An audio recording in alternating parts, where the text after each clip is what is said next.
All right, so we just recorded the episode on the Urban Survival Escape and Evade Altoids kit. This is the kit. You probably all know what an Altoids kit looks like.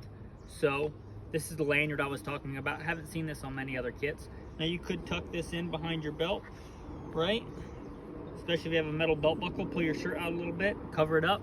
Nobody's really gonna see it. Obviously you would tuck that in or around your belt, but you could also hang that down off the inside of your belt behind the belt buckle and, you know, obviously tuck that in so it can't be detected on a pat down or whatever. But there's that.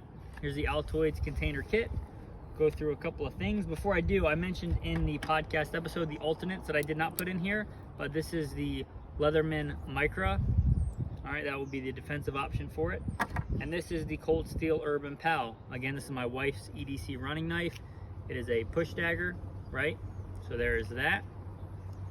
Good option for defense, but not a lot of crossover utility. So we're gonna open this bad girl up here. This is the Tops whistle I was talking about.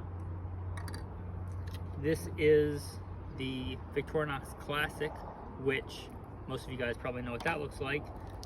Real quick before I forget, the lid has that scalpel and the cache we talked about in the episode. Gold ring, really, you guys should know what that is. And this is the small waterproof titanium container. I talked about the water purification tablets.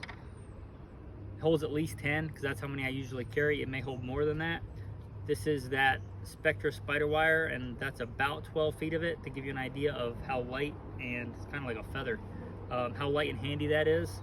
This is the CRKT knife I was talking about. Again, it's a pretty decent utility knife for its size, so it's a good option. And then these are lock picks. Now when I put all that in there, it does by no means take up the entirety of this container, so you could put more stuff in there. The idea was not to cram as much stuff as I could in there. It was to, you know, give you an idea of things you can put in there. And as you can tell, there's still, you can see that quite a bit of room left in there. That probably takes up a little bit more than half of the container. But that gives you an idea of what's in there. Hopefully that helps. Your tactical tip of the day, not really, but I often get asked, you carry all that stuff all the time? And I do. One question I get a lot is about carrying a fixed blade knife. That's generally how I carry it. This is the biggest fixed blade I generally carry.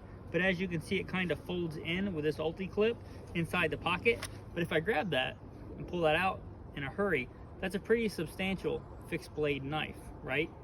But that's how I carry a fixed blade day to day without really raising any eyebrows. But if I put my shirt on, which this could be worn pretty much as hot as it is, right?